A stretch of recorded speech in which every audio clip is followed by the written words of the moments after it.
What's going on, everybody? It's your boy Zamboni. I am an herbalist and astrologer coming to you from Guardia de Osa, the Ocean Forest Eco Lodge in Costa Rica.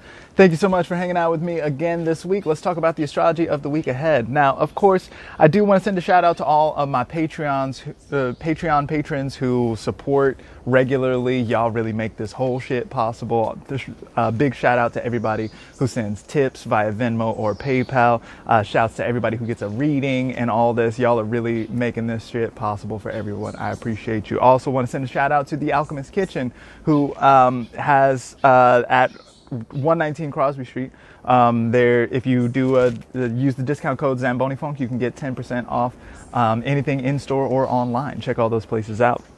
So then, without further ado, let's talk about the astrology of the week ahead. So we've got some moves taking place this week. Some stuff is changing around here. So in the first place, we have the Sun and Mercury moving into Taurus. The Sun and Mercury have been in Aries up to this point. We've been sort of into that, right? Mercury in Aries is like kind of whatever. At least it's not Mercury in Pisces. More importantly, it's in a mutual reception with Mars in Gemini. So there's like this nice situation going on there for a little while now. For a couple of weeks, I've been talking about that. The Sun is also exalted in Aries, and so this is a position where things have been really looking good for the Sun. Both of these planets early in the week are going to move into Taurus. So I like the Sun in Taurus. The Sun is really good for, the Taurus is a fixed sign, and the Sun is really good for constancy, for, just like showing up at the same time in the same place. It is on that same eastern horizon every damn day. You can count on that the Sun is going to come out tomorrow. Bet your bottom dollar on that. And so I like the Sun in a fixed sign. I like the Sun in Taurus. I also like the Sun in Scorpio, which is opposite to Taurus, right? And so I like this placement. The thing about Taurus this year is that it has an overcoming square from Saturn in Aquarius. So Saturn is in Aquarius right now. Saturn is super strong in Aquarius and is overcoming all of the planets in Taurus. And that's kind of one of our features this week, is that planets in Taurus are getting roughed up by that Saturn. By planets, I mean Venus in Taurus and Mercury as well. So Mercury is just like moving super quickly at this point. My teacher, Kelly Surtees, would call it boot scooting right through Taurus. Mercury is covering basically like almost 2 degrees a day at this point. So it's like super quick.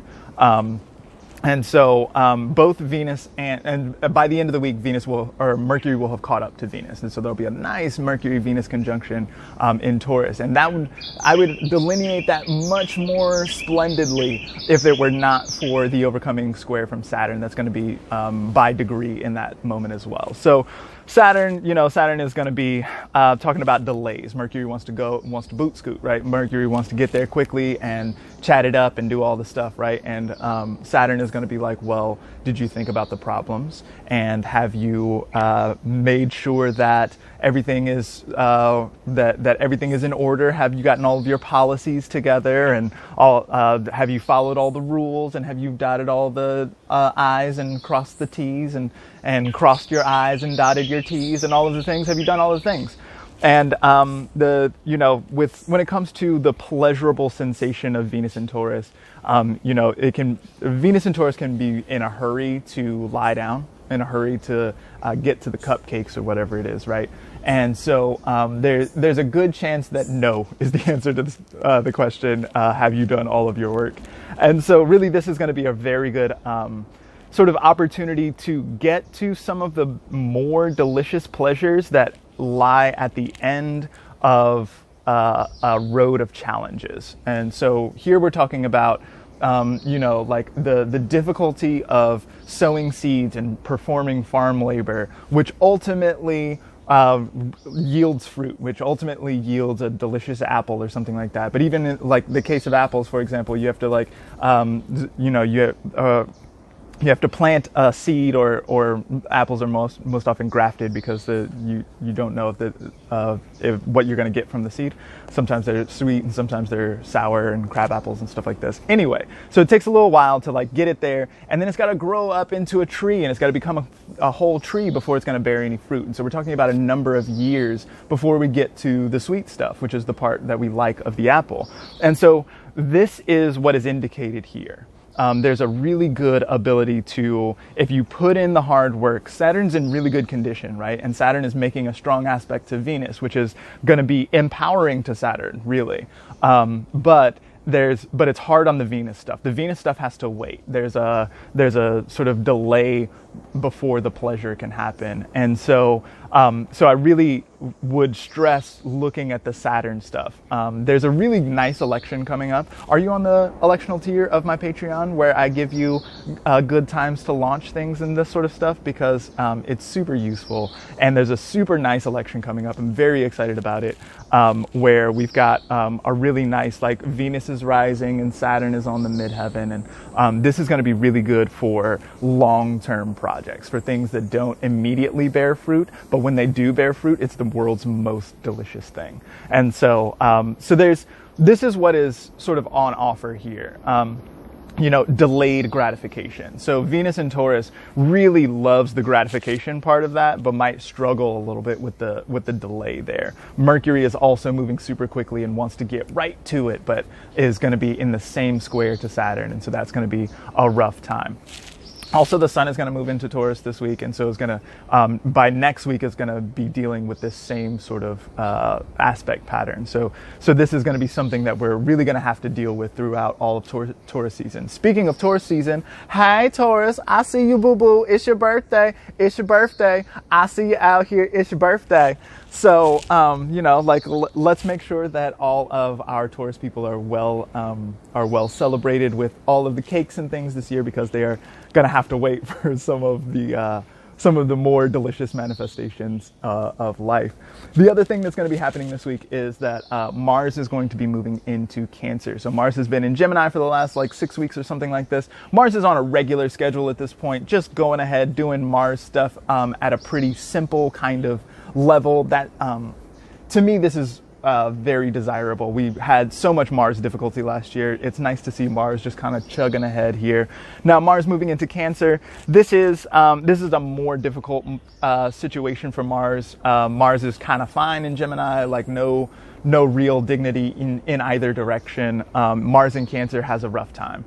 Cancer is ruled by the moon, and so has a lot to do with feelings and how your emotional situation is, and have you been taking care of yourself properly, and all these kinds of things. Mars is the active potential of things, and so there's something here about moving things or pushing things or getting stuff done. Active. There's an action orientation here, and so put Mars into Cancer, and there's a sense of I'll do it if I feel like it. And so it very much depends on the condition of the moon, and the moon is always changing. The moon is waxing, or the moon is waning, or the moon is making this aspect and changing sign rulership and all this sort of stuff all the time. And so the moon is very well associated with emotions and moods and tides and things of this nature, things that sort of are temporal and in flux all the time. And that can be hard on the action principle. When it's time to handle stuff, when it's time to do things, then the activity being ruled by one's moods can sort of be a little bit annoying. And so we're sort of running into, as Mars moves into Cancer by the end of the week, then we're going to start seeing this kind of I'm grumpy, so it's not getting done kind of stuff. So really, what I'm seeing this week is this is a very good week to plant some seeds that are going to be long-term, to set up your infrastructure. Saturn in Aquarius would love for you to set up some infrastructure, set up some systems to make sure that things are happening whether or not you feel good about it, right? If there's some systemic infrastructure to make sure that things flow in a certain way, that can really, be by way of routine, or just because that's how they are set up to flow or something like this, then this can take a little bit of the pressure off when it comes time for your willpower to show up, and then Mars in Cancer is sort of floppy around that. So those are some of our main highlights this week. So much is going on this week. I'm super into it. Even the difficult stuff this week, I'm pretty into it. I'm ready to get chugging here. I like Taurus season a lot. It's one of my favorite times. In North America, where I'm from, people are sending me pictures of all the cherry blossoms and all of the beautiful spring things, and it's super great. I really like Taurus season, and we're moving into some nice dignity here. We do have Venus in Taurus, and that's pretty great. We've got Mercury in Taurus as well, and in the middle part of Taurus there, where we're going to see that square to Saturn, then Mercury has some decanic dignity here as well. And so I've run out of time, and so I can't tell you about that, but be sure to check me out on Patreon, where I go into some of these kinds of things in greater depth. I talk a lot about astro basics, how to do electional astrology for your own self, as well as an electional report, so you can ride the wave, so you can launch your product, so you can launch your business, so you can do whatever it is that you need to do with the most swimming success and not have to swim upstream about it all the time. So thank y'all so much for hanging out with me, and I look forward to seeing y'all next week. Appreciate you.